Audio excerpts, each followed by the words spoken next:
Welcome to Tidbit Talkin.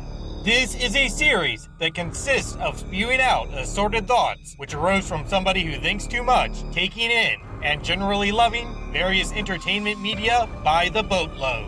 These tidbits may be little theories, observations, or simply jokes. Please bear in mind that all these ideas come from the perspective of somebody who's experienced every main story bit connected with whatever is currently being gone over. So spoilers will be here. However, other works set in a shared continuity will typically solely be referenced in a way that only makes sense to anybody who's also fully experienced those ones up until their same time occurring points. Sort of a coded nod kind of deal. Now, with all of that out of the way, here we go.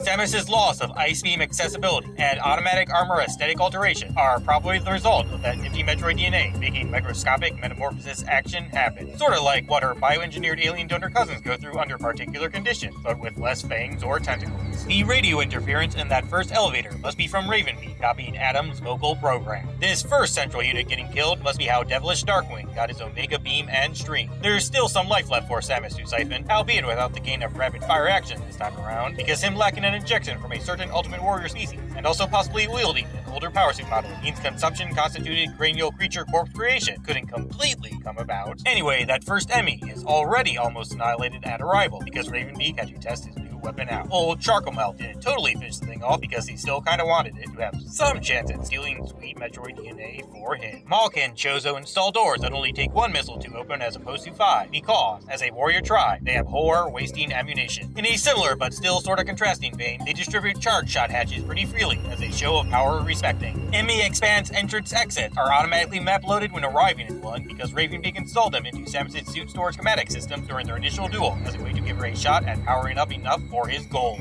Kinda related, the Chozo implementing direction-dictating devices in their armor period is because living on so many worlds means having something that could computer-generate a land's lay pretty much necessary. All the power-ups spread throughout ZDR in a deadly training scenario-creating fashion must have been harvested from those X-infested allies of Ravenbeak, save for a few that were taken from the recently transformed Samus, like her various suits. Room collapsing happens here because that one teleportal hadn't been tested out while the thermal fuel was flowing in this particular configuration. Apparently, there's at least one part that doesn't like it when shaking comes from a certain direction or something. That statement regarding what's happened to Samus physically not being established yet is almost definitely Shady Lips slyly commenting how he's currently unsure how much Metroid she has become. Emmy countering demands virtually impossible timing because their current hacked attack modes are based off what's necessary to tackle Miss Aaron at full power, a state which of course typically involves super speed. Also, this data may have been procured from stolen info that was gathered during Fusion's events. Those killer research bot zone doors may actually be router-like devices, which allows them to be controlled remotely with computers. The particular Federation faction that decided ZDR needed checking out was originally arranged them in such a way that every planetary bit could be studied by at least one of said deadly Nudes. Also, Ravenbeak wouldn't have hijacked these things programs directly. These central units did that for him after he forced someone else to take care of them. Great getting servant salvage from Zebes, but not Ridley or Motherbrain, is because those latter two were alive and also acutely aggressively ambitious during the time frame one could take advantage of for planet-raiding espionage hoopla, while Samus similarly sorta secretly surveyed, which seems to be that period said galactic bounty hunter was trudging through water areas and wrecked ships, especially when the gravity suit had been obtained.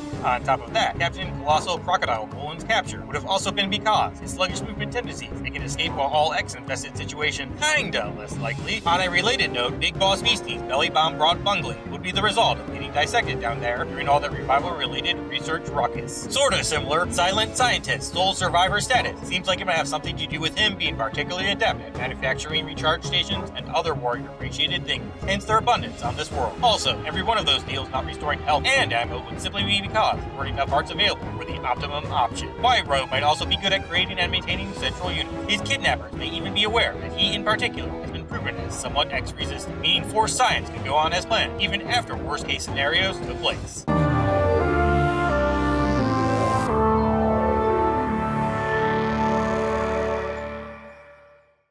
Going into some specifics about how all these enhancement whatevers are arranged in a way that makes hunting them simulate Chozo Warrior training, aka basically what Samus experiences every game, the plasma beam got all Eloon thrust because, in addition to those wacky Malkin's own X-fighting experience, footage from Fusion's SA variant battles would have shown Miss Aaron pretty much only damaging said thing with this weapon. There are so many tunnel-contained enemies in this game because Ravenbeak knows how annoying they'd be to the more ball-adoring heroine. These X overrun the planet pretty quickly because, aside from their freakish natural invasive potential, they already knew where every whatnot was due to that Chozo Warrior who initially got possessed. He and all his battle-savvy comrades would have definitely cased the environment before being infected, plus maybe a bit afterwards too. That whole stolen genetic memory deal isn't perfect. Ravenbeak let loose those aforementioned crazy killer creatures, hoping Samus would absorb them and be even more powerful once his cloning plan started up. In particular, he wished that she gained new abilities that couldn't even be imagined by Chozo minds, such as missiles which alter the immediate atmosphere. There's an astonishing abundance of frequent melee attack favoring situation creating foes in this game. This is because these things were bred for training tribal troopers. These spin boosts would be something certain science skill-starved soldiers put together to help out with evasive maneuvers. Realizing the transportation potential this possesses, those crazy, more book-smart adoring Thoha would have been inspired to create a much more impressive and famous face-themed jumping doodad. The X seem more freeze-resistant this time around. Chances are, these ones are descended from at least one specimen involved in that initial war against SR-388 Metroid. A situation which have involved plenty of ice beam usage, and this vile predator's terrifying cleverness would have definitely been paying attention to whether or not there were natives capable of living in, or even harnessing, extreme frostiness. Speaking of crazy cooling, those menacing mimics took a while to freeze over ZDR because they didn't quite recognize the ever-changing Samus as a Metroid right away. The gravity suit being required for ice imperviousness installation, instead of it being reached during berry obtainment, could very well be caused by Miss Metroid Morphine's constantly shifting DNA, not being capable of remembering this armor structure enough to unintentionally make such benefits go away. This, and the fact that said steel skin slipped away incredibly fast, could be a result of its previous version coming from an X which copied Nightmare, who wasn't exactly stable. That is, it basically self-destructed in a melty fashion not too long after Fusion's events, much like said thing's face. The particularly powerful primal parasite, which goes on to inhabit Experiment Z57 and some other key characters, could very well be that original stowaway one contained within a Vulcan soldier. It would have the most time to grow extra strong, after all. Speaking of that nefariously numbered nemesis, it was most likely constructed as part of an ultimate bioweapon backup program, which would come into play if Ravenbeak couldn't make more Metroids. Storing screwy super strike stuff inside an Arctic atmosphere adjacent area would be for helping make sure that only warriors capable of battling effectively in freezing cold environments could grab it. Not being able to efficiently fight rowdy bioweapons in their most vulnerable state is a shame that Vulcan leadership definitely could not stand. Grand weapon depriving would be a fitting punishment for such weaklings. Items that have alternate methods of collection, such as this upgrade near both booster blocks and a power bomb one, were set up to help teach brawling birds about mid-combat creativity.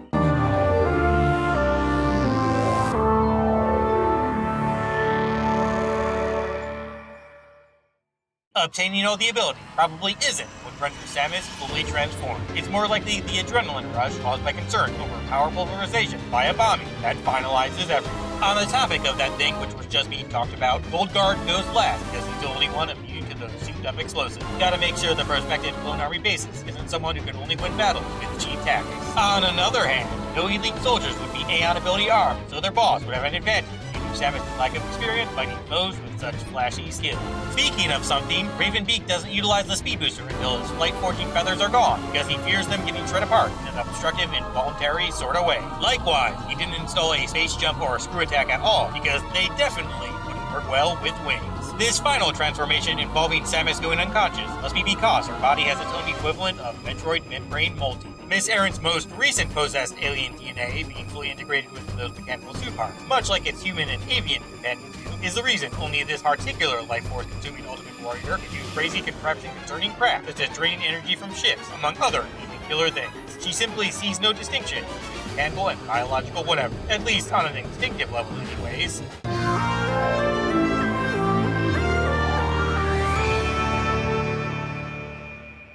Endings are a pain, but all of you are fantastic. See ya.